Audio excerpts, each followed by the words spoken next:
عزیز کلیسیا، آج مجھے تیسرا کلمہ یعنی خداوند یسوع مسیح کامل محبت بیان کرنے کا موقع دیا گیا ہے، جو کہ یوحنا 19:26-27 میں مرقوم ہے۔ لکھا ہے، اے عورت دیکھ تیرا بیٹا یہ ہے، پھر شاگرد سے کہا دیکھ تیری ماں یہ ہے۔ مسیح خداوند کی صلیبی موت وہ تاریخی حقیقت ہے جسے نہ تو جھٹلایا جا سکتا ہے اور نہ اس کا انکار کیا جا سکتا ہے۔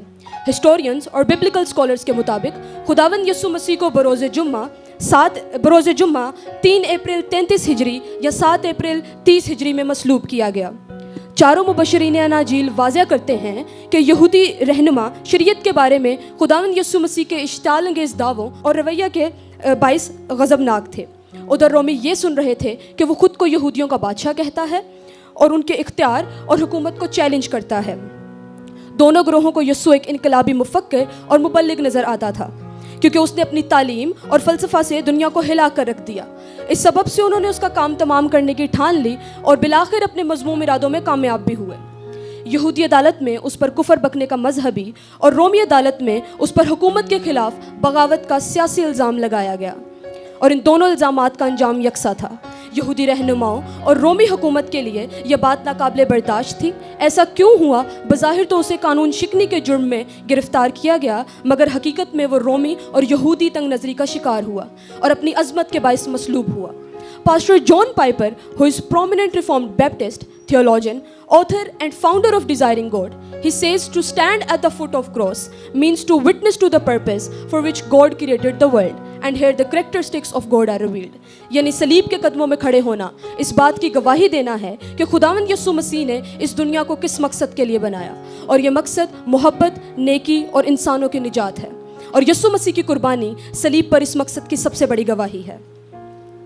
مقدس یوحنا رسول 4:9-10 میں لکھتے ہیں، جو محبت خدا کو ہم سے ہے وہ اس سے ظاہر ہوئی کہ خدا نے اپنے اکلوتے بیٹے کو دنیا میں بھیجا تاکہ ہم اس کے سبب سے زندہ رہیں، اور محبت اس میں نہیں کہ ہم نے خدا سے محبت کی، بلکہ اس میں ہے کہ اس نے ہم سے محبت کی اور ہمارے واسطے اپنے اکلوتے بیٹے کو ہمارے گناہوں کے کفارہ کے لیے اس دنیا میں بھیجا۔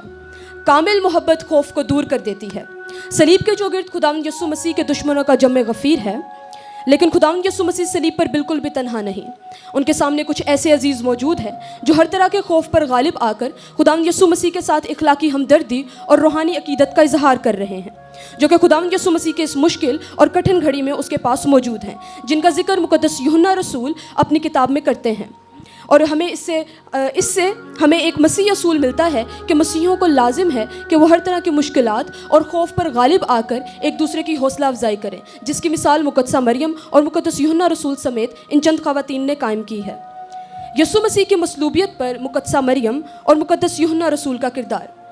یہودی رہنماؤں اور رومی سپاہیوں کی نظر میں تو یسوع مسیح محض ایک مجرم تھا، لیکن مقدسہ مریم کی روحانی آنکھیں اپنے لگتے جگر کی بے گناہی صاف دیکھ سکتی تھیں۔ وہ خوب جانتی تھیں کہ یسوع اپنے لوگوں کو ان کے گناہوں سے نجات دے گا۔ یسوع کی پیدائش کی خوشخبری کے وقت اس نے کہا، دیکھ میں خداوند کی بندی ہوں، میرے لیے تیرے قول کے موافق ہو۔ اس طرح وہ خدا کے الہی منصوبہ کا اور اس کی تکمیل کا انتظار کرتی رہی، اور گہرے دکھ اور رنج کی حالت میں روتی رہی، جو کہ ایک ماں کے لیے فطری بات ہے۔ She was vaping, she was waiting, she was ولنگ، جو کہ مصیبت کے وقت کسی بھی مسیح کے لیے ایک نمونہ ہے۔ مقدس یوحنا رسول بیشتر مقامات پر خداوند یسوع مسیح کے ساتھ رہتے تھے، حالانکہ وہ بھی گرفتاری کے وقت دوسرے شاگردوں کی مانند بھاگ گیا، لیکن اس کے اندر محبت کی سلگتی آگ اسے زیادہ دیر تک خداوند یسوع مسیح سے دور نہ رکھ سکی، اور وہ خداوند یسوع مسیح کے قدموں میں واپس لوٹ آیا۔ آج ایماندار کے لیے واپسی کے دروازے ہمیشہ کھلے ہیں، کیونکہ وہ نہ صرف ہمیں قبول کرتا ہے بلکہ اعلیٰ رتبہ پر فائز بھی کرتا ہے۔ عزیزو، تیسرے کلمے میں لفظ اے عورت ایک خاص اہمیت کا حامل ہے، کیونکہ یہ گریک ورڈ یونانی لفظ گنائے سے نکلا ہے، جس کا ترجمہ میڈم یا محترمہ کے مترادف ہے۔ یونانی زبان کے اس لفظ میں ادب اور عزت و احترام کا انتہائی جذبہ موجود ہے۔ لفظ اے عورت رومی شہنشاہ کیسر اگسطس مصری ملکہ کلوپترا کے لیے استعمال کیا کرتا تھا، اور نئے عہد نامہ کے مطالعے سے ہمیں یہ بھی پتہ چلتا ہے کہ خداوند یسوع مسیح کے دور میں خواتین کو مخاطب کرنے کا یہ ایک عزت دار اور پروکار طریقہ تھا۔ تیسرے کلمے میں خداوند یسوع مسیح کی اپنی ماں کے لیے یہ الفاظ دراصل وہی الہی لقب ہے جو کہ پیدائش 3:15 میں استعمال کیے گئے، اور لکھا ہے، اور میں تیرے اور عورت کے درمیان اور تیری نسل اور عورت کی نسل کے درمیان عداوت ڈالوں گا، وہ تیرے سر کو کچلے گا اور تو اس کی ایڑی پر کاٹے گا۔ سو یسوع مسیح کا اپنی ماں کو اے عورت کہنا بے ادبی نہیں، بلکہ جہاں انسانی لحاظ سے عزت و افزائی ہے وہاں پہلی پیشن گوئی کی تکمیل اور مقدسہ مریم کے لیے الہی لقب کا استعمال بھی ہے۔ خداوند یسوع مسیح اپنے زندہ ہونے کے بعد آسمان پر اٹھائے جانے کی بابت بھی جانتے تھے، تو لازم تھا کہ وہ اپنی ماں کو اپنی جگہ بیٹا دیں، اور یہ اعزاز مقدس یوحنا رسول کو ملا۔ اور یوں مقدسہ مریم اور مقدس یوحنا رسول میں ماں اور بیٹے کا یہ نیا رشتہ مفسرین اور مبشرین کے مضامین کا مرکز بنا۔ اسی لیے مختلف مفسرین اس تعلق کو کلیسیا اور رسولوں کے ساتھ منسوب کرتے ہیں۔ مقدسہ مریم مسیح کی کلیسیا اور جس کی حفاظت خود یسوع مسیح نے صلیب پر سے مقدس یوحنا رسول کے سپرد کی، اور مقدس یوحنا رسول نے اس کو بڑی دیانتداری اور ایمانداری کے ساتھ سنبھالا، اور اس سلسلہ میں اپنے روحانی اور جسمانی فرائض سے کبھی غافل نہ رہا۔ عزیز کلیسیا، خداوند یسوع مسیح کا دکھ اور غم بے شک بہت بڑا تھا۔ عین ممکن تھا کہ وہ اپنے اس دکھ میں سب کچھ بھول جاتا، لیکن اس نے ایسا نہیں کیا، بلکہ انتہائی دکھ کی حالت میں بھی وہ اپنے احساس ذمہ داری سے بیدار تھا۔ خداوند یسوع مسیح کے اس فعل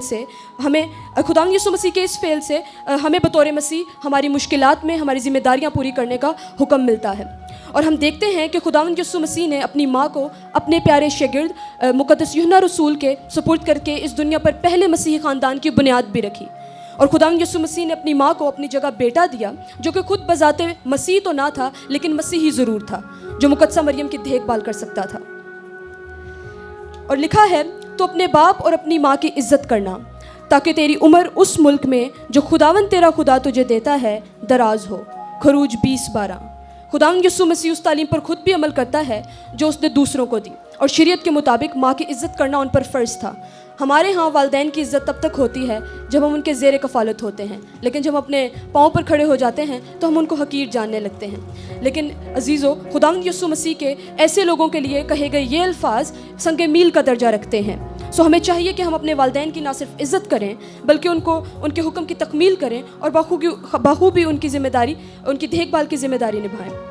تیسرے کلمے کا عدد 3 ہے، جو کہ تثلیث کو ظاہر کرتا ہے، یعنی باپ، بیٹا اور روح القدس۔ تیسرا کلمہ ذمہ داری اور محبت کا کلمہ ہے۔ یسوع مسیح، مقدس یوحنا رسول اور مقدسہ مریم محبت کا پیغام دیتے ہیں۔